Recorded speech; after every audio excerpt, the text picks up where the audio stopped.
Diego Laboceta, ¿cómo estás, Diego? ¿Todo bien? Buen día. ¿Qué tal? Buen día. ¿Todo en orden? Bien, bien, bien. Bueno, me alegro entonces. Un escenario que tras las elecciones de Brasil, imagino que irán mutando y cambiando, no solamente en Brasil, sino que en todo el continente.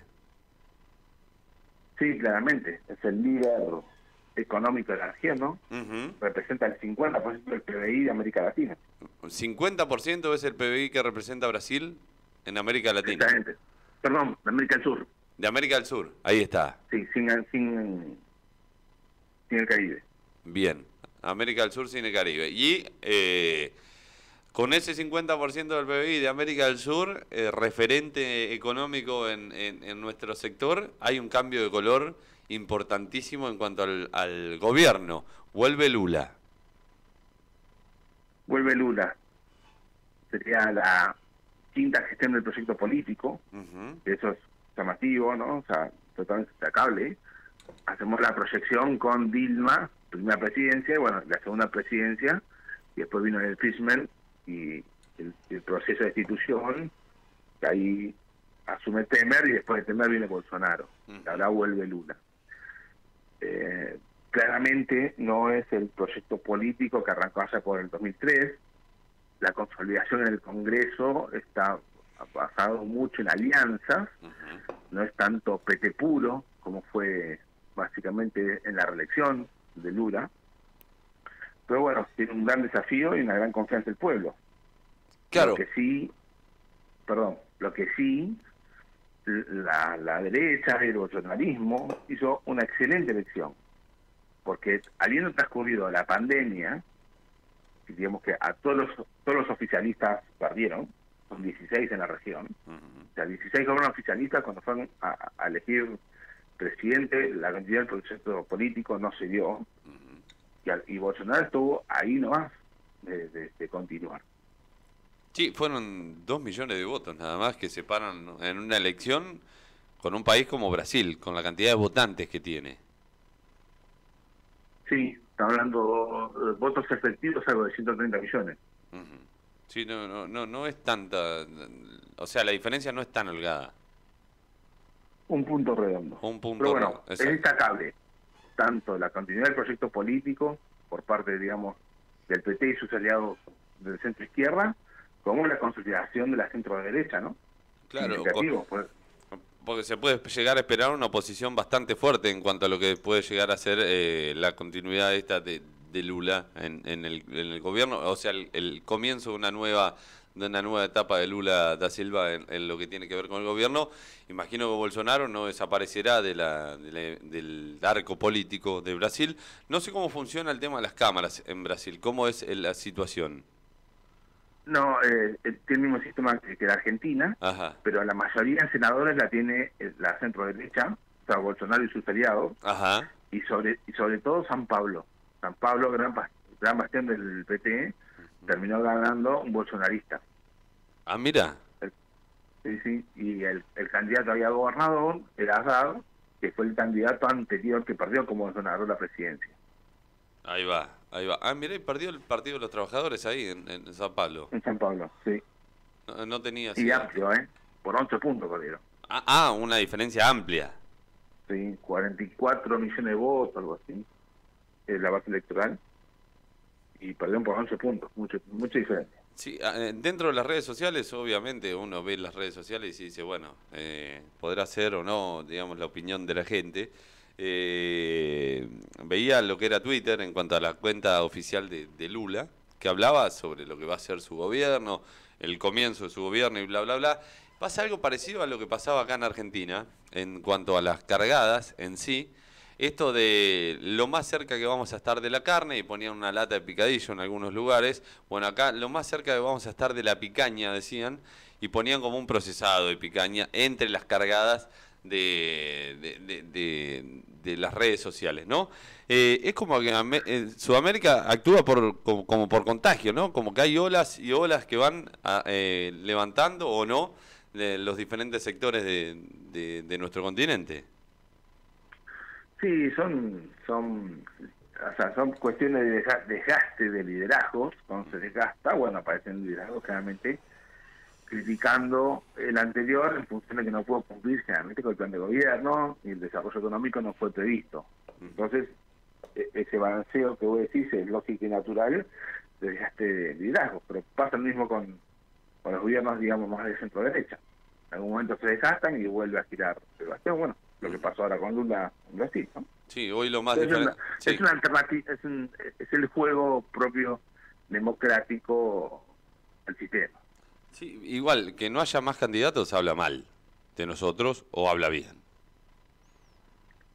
En Argentina, Porque hablamos de los mismos candidatos. Va, sacando Chile ahora que tiene un presidente que por ahí no había mucha gente, lo tenía en el radar en cuanto a lo que podía llegar a ser el futuro político. Después en Argentina, en Brasil, bueno, lo mismo en Uruguay, se repite, Bolivia, por ahí Perú tuvo nuevos candidatos, pero después viene como reiterándose, aparecen los mismos nombres, Ecuador lo mismo y así. sí, o sea, como que fines de los 2000, después de la crisis la primera etapa de la crisis del capitalismo financiero contemporáneo, digamos, como que vino toda una gestión de líderes que fue en una primera etapa bien y se consolidaron. Eso es lo que ha pasado y han estado en el escenario unos 20 años, ¿no? Pero está basado en la primera etapa de gestión de gobierno exitosa. Claro. Sí, o sea, al principio fueron gobiernos que se asentaron y fueron exitosos. Y la explicación a que después de varios años y otros gobiernos ocupando el poder, no tan exitosos, y que sigan siendo figuras o que sigan siendo referentes o posibles candidatos para futuras elecciones, ¿dónde se encuentra? No te entendí lo último. Que esto de que, bueno, principios del 2000 apareció una nueva camada de líderes, como decías, un primer gobierno que fue exitoso, lo tenemos a un montón de referentes dentro del continente, como por ejemplo Lula, en sus primeros gobiernos, tuvieron la situación de reelecciones o continuidades proyectadas en otras personas, que no fueron tan buenas, que no fueron las más extraordinarias para los países donde estuvieron gobernando, y hoy en día suenan como posibles referentes. Bueno, lo vimos en Brasil, Lula es de nuevo presidente, la posibilidad de que Cristina pueda llegar a ser presidenta de Argentina nuevamente si se presenta a una elección el año que viene, y así. Y se va reiterando esto en los países. ¿La explicación de eso dónde está? En el 2008, cuando quiebra el sistema financiero de Estados Unidos, el famoso, las famosas hipotecas subprime, que en el periodo 2008-2010, ahí como decíamos, se quiebra el sistema financiero de Estados Unidos, impacta globalmente, pero fue una crisis de Estados Unidos que salieron con sus técnicas, prácticamente emitiendo dinero, para hacerlo más rápido, emitieron dinero, inyectaron dinero capital, recapitalizaron todo el sistema bancario y salieron adelante. Ese quiebre trajo aparejado la primera crisis de los países emergentes. ¿Por qué? Porque la liquidez en el mundo, o sea, el préstamo, el dinero barato se acabó. Después volvió, pero por otras cuestiones. Entonces, esa primera crisis fue lo que dañó los países emergentes. Que algunos sobrevivieron mejor, otros peor, fueron creciendo. Uruguay, Chile, por ejemplo, crecieron mejor que la Argentina y que Brasil.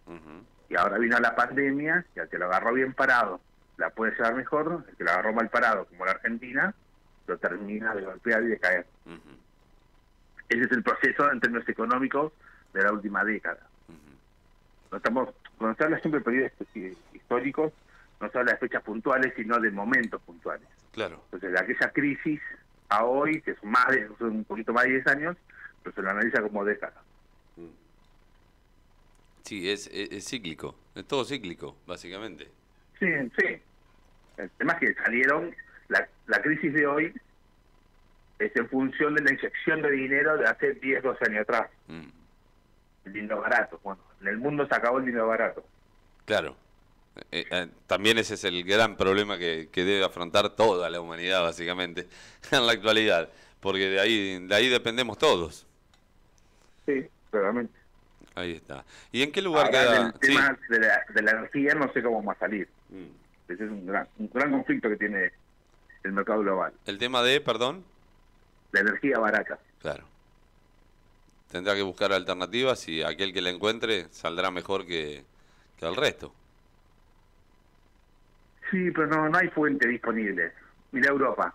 Europa, en función de una agenda de energía verde, se fue consolidando cada vez más en el gas barato ruso. Rusia entró en sus cuestiones geopolíticas, muy también forzado por la OTAN, también hay que decirlo, y quedaron atrapados en esa coyuntura. Y ahora no saben cómo salir. Hoy, por ejemplo, en Argentina, vaca muerta es clave. Fundamental. A futuro es una mina de oro que tenés ahí para poder llegar a negociar o llegar a abastecer a Argentina misma y a otros países. Analicémoslo desde este punto de vista. Lo que fue la soja en el periodo 2003-2005, Hoy es y el de gas. ahí hubo la inyección de financiamiento para el Estado y el crecimiento que hubo y el gran auge de recuperación de Argentina. Bueno, hoy nosotros particular lo tenemos en vaca muerta. La gran inyección de dólares para controlar el gran problema argentino, que es la macroeconomía, y de esa forma crecer, inyectar los dólares que te van a dar, porque va a haber mucha demanda de importación, pero de ahí hay que hacer los cambios que hay que hacer para no seguir con déficit fiscal, ¿no? Pero la analogía a hacer es que vaca muerta a futuro es la soja del periodo 2003-2005. Sí, no, es un... Sí, hay que... Es como nuestra llave, digamos, a lo que puede llegar a ser un futuro más tranquilo o no, digamos. Es la llave de financiamiento, que es lo que no hay, plata barata. Plata barata, exacto. Exacto. Diego, consultarte esta situación de Alberto Fernández visitando a Lula con una gorra de CFK 2023. ¿En qué lugar lo deja Alberto? ¿Dónde está parado Alberto Fernández hoy en cuanto a referente dentro de América del Sur? Más que nada, a la visión de Lula. Bien, es el espacio de centro-izquierda, que por más que el 2003, obviamente, la elección va a ser muy complicada, vivida después del 2023. Porque los cambios estructurales que tiene que hacer la Argentina los tiene que hacer en forma conjunta el oficialismo de turno con la oposición de turno. Si no, no hay forma de llevarlo adelante.